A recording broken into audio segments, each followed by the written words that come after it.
Good evening everyone and welcome to Gundam News. And the biggest news today, literally and figuratively, was without a doubt the unveiling of the final details for the metal structure Sazabi. It'll be released in December for the eye-watering price of 189,200 yen or 1,400 USD, and pre-orders at general retailers will open on August the 2nd. But of course, for that price you are getting a top-of-the-line 1/60th scale Sazabi that weighs almost 4 kilos and can be displayed in 4 different modes. The regular mode, a high mobility mode for better cooling, with like open hatches for better cooling, an open hatch mode for regular maintenance, and a full maintenance mode that is also called the storage mode. And with a figure like this, you're of course going to want to go for one of the open hatch modes so you can display that beautiful inner frame. So for the big Sazabi fans, your wallet and or bank account has my condolences. You have 5 days left to make your decision. And we got a lot more figure news this week, in part thanks to the renewal opening event of the Tamashii Nation Store Tokyo. And the thing that honestly excited me the most was the Robot Tamashii Moebius Zero. No details are known as of yet, but I know I'm getting at least one of them. I always think and say that non-mobile suits from Gundam, like mobile armors, fighter craft, tanks, ships, deserve way more attention, and with the Moebius Zero being one of my favorites, I'm jumping on this as soon as I can. And now I just hope they'll be putting out a regular Moebius, because at least Moebius Zero still has the old X model, and the Moebius has nothing, and it would actually make for a nice set considering the nice variety of weapons that it comes with. Well, that it could come with. But on with the other announcements. Today, reservations opened up on P Bandai for the Robot Tamashii Psycommu System Zaku version A.N.I.M.E for 8,250 yen, 60 US, and it is scheduled for a January 2023 release. It's a relatively streamlined version of a pretty chunky machine that also comes with a nice array of effect parts. 10 beams, 1 for each finger, 7 thruster effect parts, 2 wires for the arms, and an extra pair of hands. And also in P Bandai, reservations open up for the Gundam NT1 Proto, which is currently slated for a February release. And 8,250 yen gets you an Alex that is almost the same as the Alex Full Armor Gundam, as the Alex Full Armor equipment, except that it doesn't come with the effect parts, and that it now comes in a really sweet vintage red and white color scheme, courtesy of Mika Akitaka, and I gotta say, this looks fantastic. And finally, something that went up for pre-order today that wasn't P Bandai was the Duel Gundam, Robot Tamashii. You can get it in January for 7,700 yen, and for that price, it comes with everything you'd want it to come with, and more. It comes with the usual stuff, the shield, the beam rifle, and its 2 beam sabers with effect parts, but it also comes with the bazooka, a beam effect for the beam rifle, a launch effect for the grenade, thruster effect parts, and even parts to replicate the strike stabbing it with the armor Schneider, which resulted in Isaac getting his iconic scar. Moving on with the other things they had on display, but don't yet have their full details unveiled.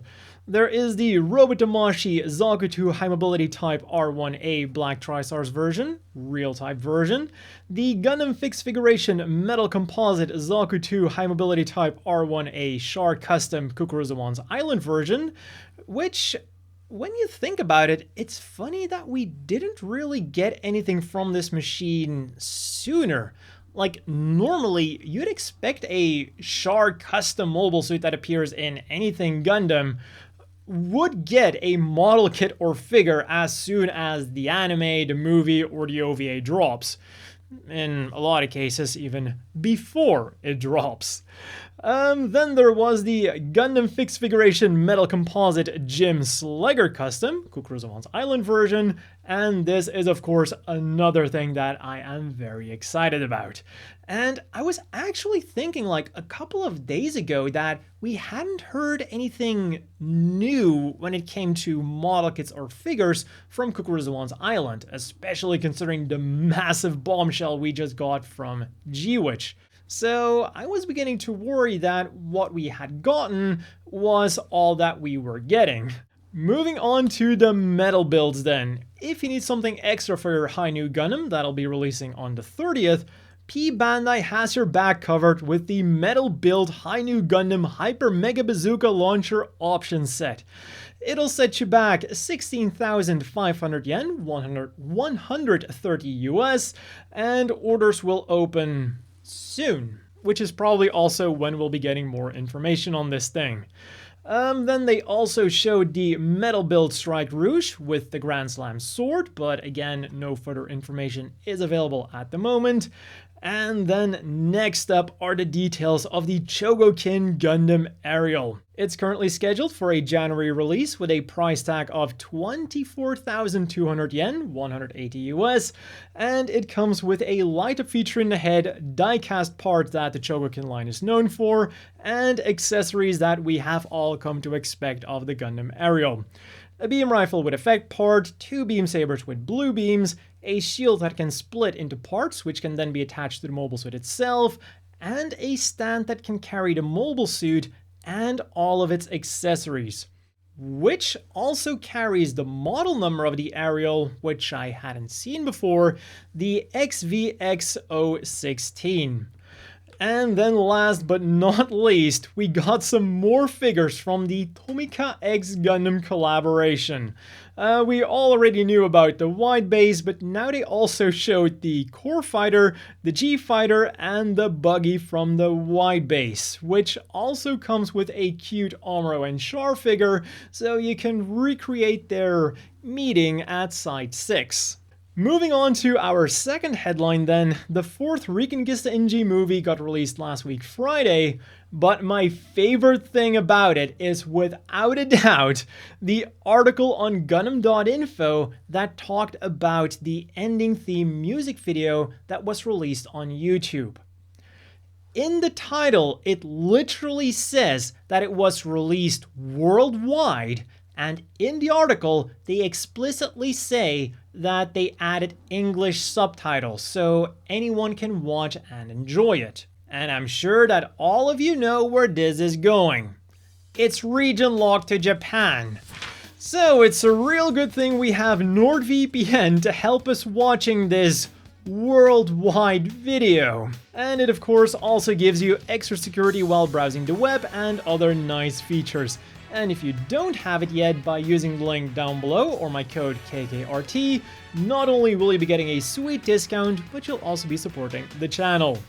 And in celebration of the movie, the Reconguista NG Continue Special was released, which is a special edition dedicated, well, a special edition magazine, a special edition of a magazine dedicated entirely to Reconguista NG. It's got a long interview with the big man himself, an interview with Tomino and Yoshikazu Yasuhiko together, an interview with Kenichi Yoshida, the character designer, and more. And then there was still one more piece of Gundam figure news. From Mobile Suit Ensemble, we'll be getting the X42 Quin Mantha in December. And while it is definitely a nice looking figure that also comes with a fair amount of accessories, the price, as is so often the case with these ensemble figures, is significantly less nice.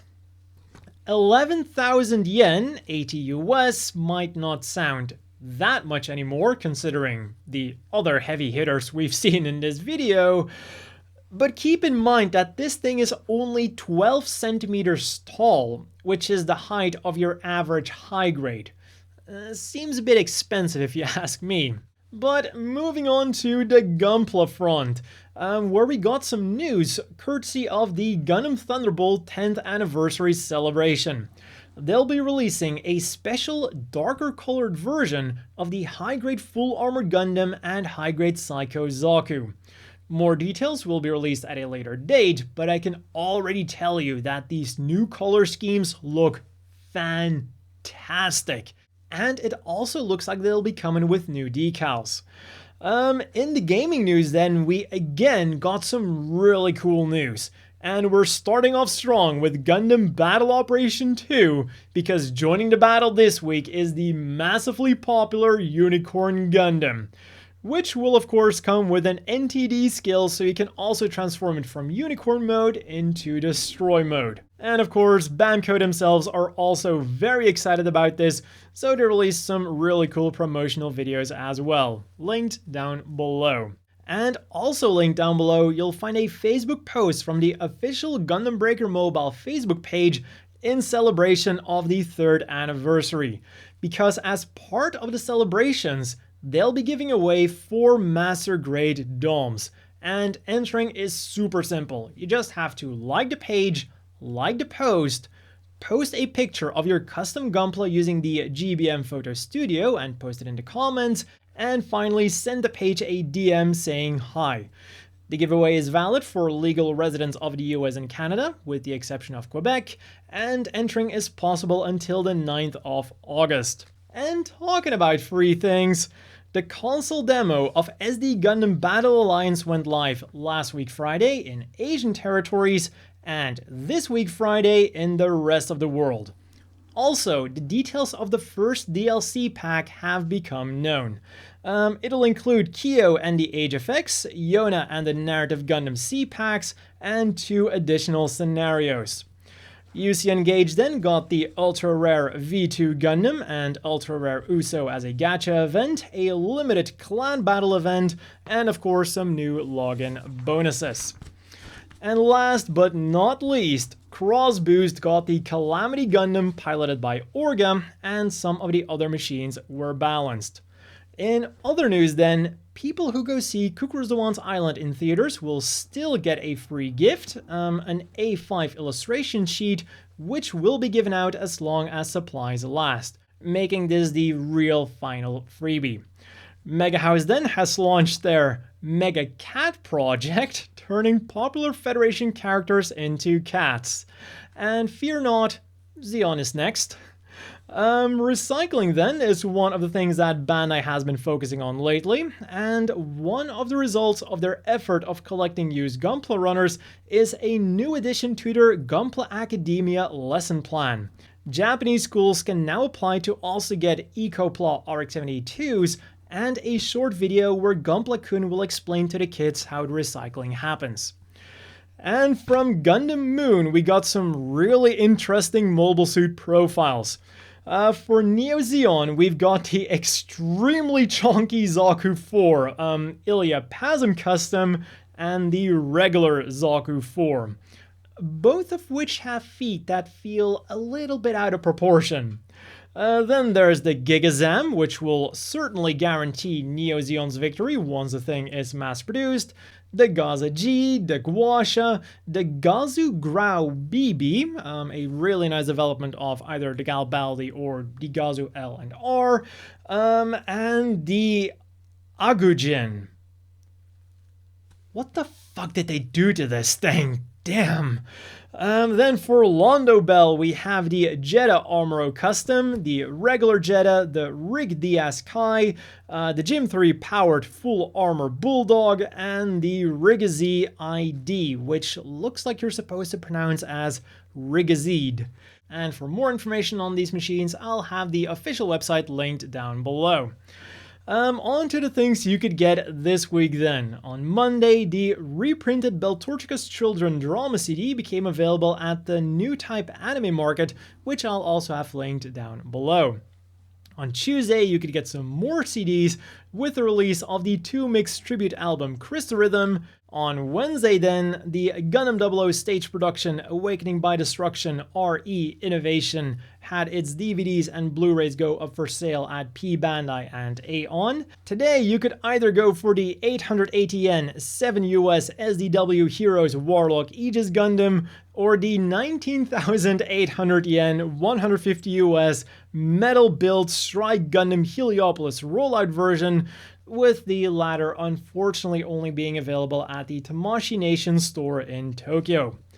And then finally, throughout the week, we got the Mobile Suit Ensemble 22nd. And for 500 yen a spin, you can either get the GBO2, Gerbera Tetra, DJ, Dodai Kai, or an option set consisting of a Beam Naginata and Clay Bazooka for the DJ, 2 bazookas for the GBO3, and the Sturm Booster and Gundam-esque head for the Gerbera Tetra. As for this week's reading material then, the most important thing was of course the September issue of Smart, which includes a model kit of Gunpla made out of Limex.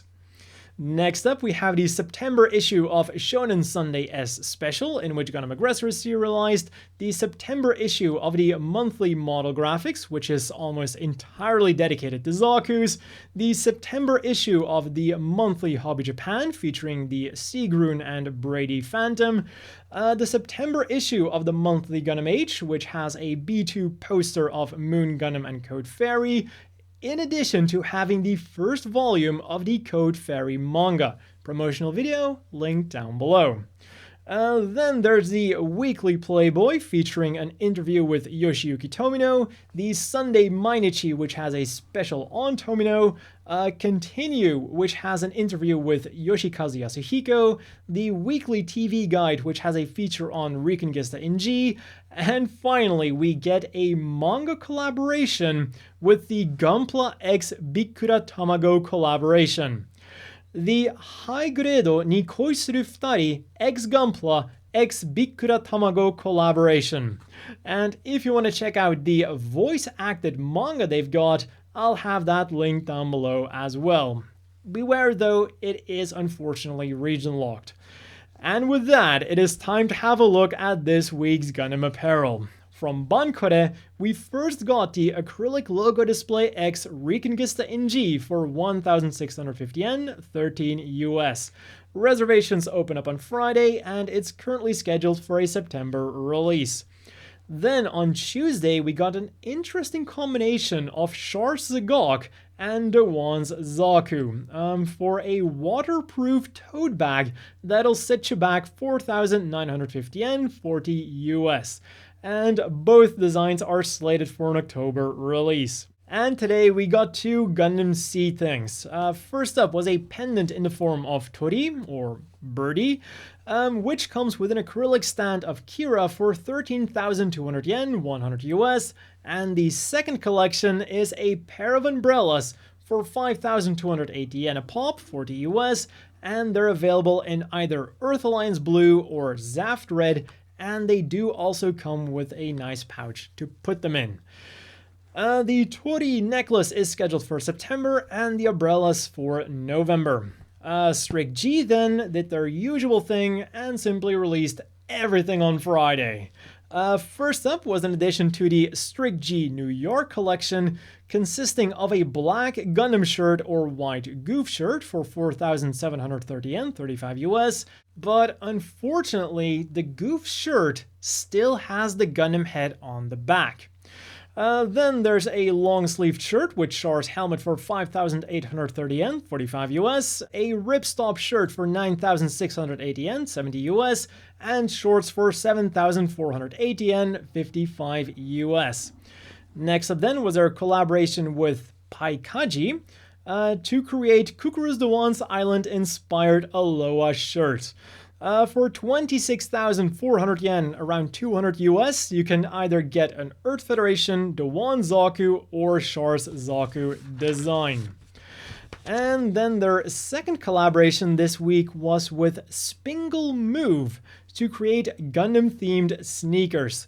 19,800 yen, 150 US, gets you a pair in either Earth Federation Navy, Zeon Black, or Red Comet Red. And I kept the best for last. Available right now at P Bandai is the hot sand cooker. Now, I know why it's called that in Japanese, but I just find it particularly funny that they still kept hot sand cooker in the English text, because English might not be my first language, but I don't think you usually abbreviate sandwich as sand. So, funny abbreviations aside, the hot sand cooker will allow you to imprint your loyalty to Zeon on your grilled cheese sandwich, both at home and on the go. It'll set you back 6,050 yen, 45 US, and will also be available at regular stores. And then, as always, let's wrap up this video with some polls. And first up, the result of a poll that we covered 2 weeks ago. And first things first, I gotta do a quick correction on the exact question that was being asked. I read the poll a bit too quickly, and I thought it was just about which episode of Gundam Seed you thought was the best. But it is actually which C-related episode you think is the best, which kinda explains the weird choices, but it's still a really weak lineup, as we'll soon get into. Episode 25 came in dead last with 10.3%, episode 22nd became third with 11.1%, episode 23 won the silver medal with a whopping 12.8%, and then episode 24, the one where Athrun and Kigali are stuck on an island, was the obvious winner with 65.9%. Now, I agree that at least one of the episodes where Kira fought against the Goons and the Zonos should have been on this list, but I think there's way better options for the other two spots. And the two that I immediately thought of were, one, the Battle of Joshua, where the Archangel was fighting on the water, and the Freedom Gundam showed up for the first time, so that's a pretty important episode. And the second one is one of the episodes of the Battle of Orb. Should kind of be self-explanatory why that's a big deal, especially the final episode of the Battle of Orb, where you have that really awesome ending scene with Akatsuki no Kuruma playing. So yeah, and if you thought that the polls lately had been a bit boring or nonsensical, well then, this week's poll is certain to spice things up a little bit. Because the 8th of August is apparently Pachinko Day, and because fever is something that you see in pachinkos quite a bit, they want to know which character from Unicorn makes you hot. And the votes so far are 45 for Angelo Sauper, 49 for Loni, 73 for Full Frontal, and 323 for Merida. I am not surprised in the slightest. Although I will say that I find it sad that my two top favorites aren't on the list. The Star Jagan and Mihiro. Also, I will say that I think maybe Riddy should have been on the list because he certainly makes a lot of people really hot, although for entirely different reasons. And that has been all for this week's Gundam News. Don't forget to check out the Master Grade Dom giveaway. As always, a big thanks to the Patreon supporters. I hope everyone watching has a great evening, and I'll see you all next week with more Gundam News.